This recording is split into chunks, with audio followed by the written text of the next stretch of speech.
Today, my friend Dave and I are running Pipeclay Road in the Port Macquarie Hastings region of New South Wales. The road starts near Beechwood and finishes at Kindy to the west and is approximately 45 kilometres long.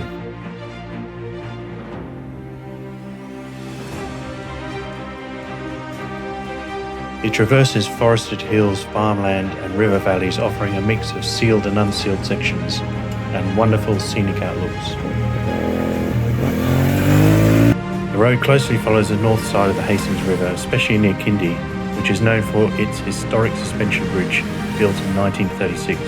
The area is also rich in bird life, which is great for a bird photographer like me, but that's for another time.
Quick stop, we couldn't resist saying good day to these locals. They were very friendly.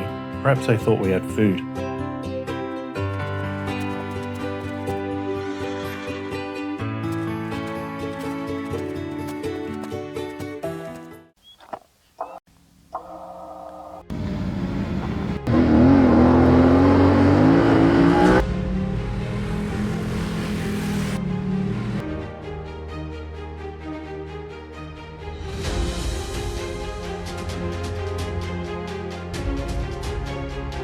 There are cars on this road, so it's always a good idea to stay to the left. Well, unless you're filming. This mountain section is about 2/3 along the way to Kindy. There are some very nice scenic glimpses between the trees.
And here it is, the Kindy Bridge, built in the 1930s, still holding strong. It's a bit narrow, a bit creaky, but it's magic.